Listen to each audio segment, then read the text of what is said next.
Assalamualaikum warahmatullahi wabarakatuh.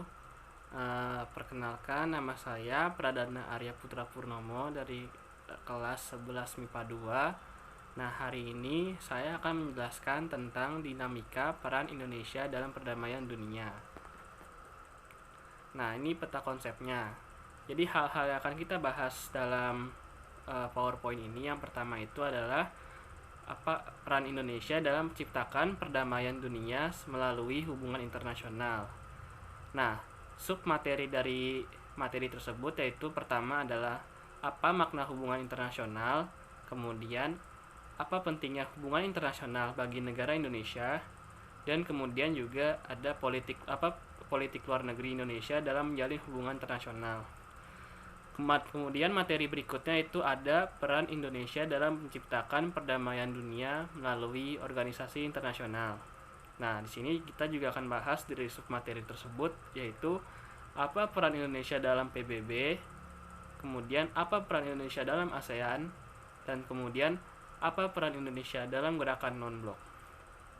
Nah, ya sekarang kita akan pertama membahas tentang peran Indonesia dalam menciptakan perdamaian dunia melalui hubungan internasional. Nah, apa makna hubungan internasional?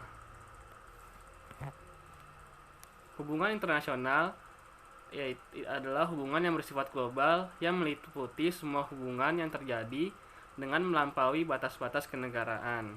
Nah, di sini tuh hubungan internasional memiliki 3 poin utama, yaitu pertama adalah politik luar negeri. Politik luar negeri adalah seperangkat cara atau kebijakan yang dilakukan oleh suatu negara untuk mengadakan hubungan negara lain. Kemudian poin yang kedua, hubungan luar negeri. Hubungan luar negeri adalah keseluruhan hubungan yang dijalankan oleh suatu negara dengan semua pihak yang tidak tunduk pada kedaulatannya. Dan poin yang ketiga yaitu adalah politik internasional. Apa itu politik internasional?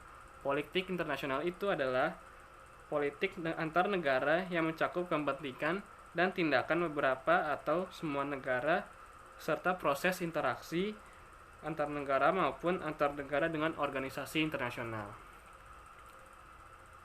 Kemudian, apa pentingnya hubungan internasional bagi negara Indonesia? Nah, adanya hubungan internasional itu penting bagi suatu negara karena untuk menjaga keberlangsungan hidup dan mempertahankan kemerdekaannya. Negara tersebut membutuhkan dukungan dari negara lain. Ada 2 faktor yang menjadi alasan kenapa kita mengadakan hubungan internasional, yaitu ada faktor internal dan juga faktor eksternal yang akan kita jelaskan di slide berikutnya. Nah, faktor internal itu alasannya adalah yaitu karena adanya kekhawatiran terancamnya kelangsungan hidup kesananya. Nah, bayangkan aja kalau misalnya nih kita tuh tidak mengadakan hubungan internasional dan kita tuh sombong ingin bisa sendiri. Nah, hal tersebut tentu saja tidak akan mungkin karena pasti kita akan membutuhkan dari negara-negara lain yang selebihnya telah menjadi negara lebih tua dari kita. Nah, kita juga perlu bimbingan dari mereka kan. Nah, kemudian juga ada faktor eksternal, yaitu ya karena hukum alam tidak bisa diabaikan bahwa kita suatu negara tidak dapat berdiri sendiri tanpa bantuan dan kerjasama dengan negara lain.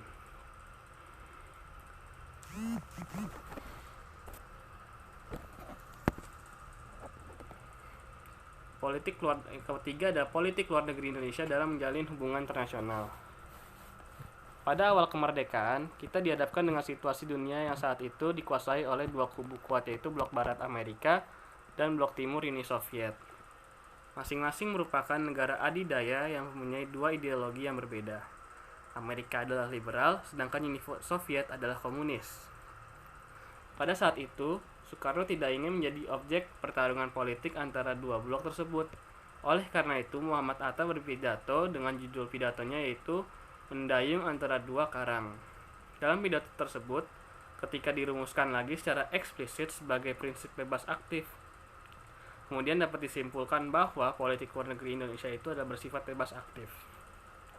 Nah, di sini tuh di judul pidatonya Muhammad Hatta itu, nah 2 karang ini dianggapi sebagai Amerika dan juga Uni Soviet. Jadi itu kita seperti mendayung di antara kedua negara tersebut.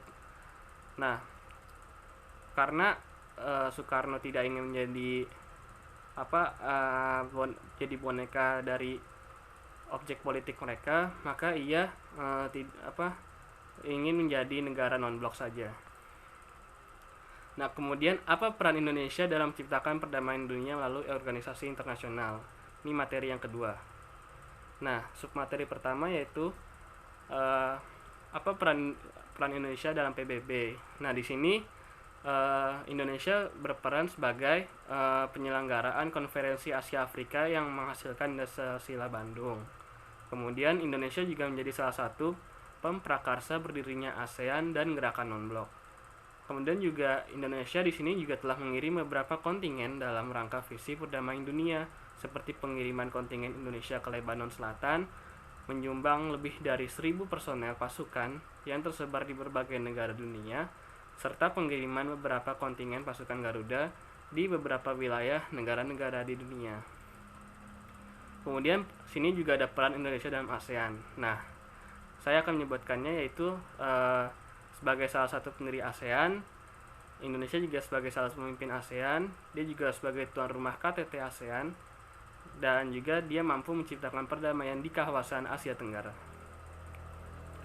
Kemudian juga apa pemeran Indonesia dalam gerakan non-blok?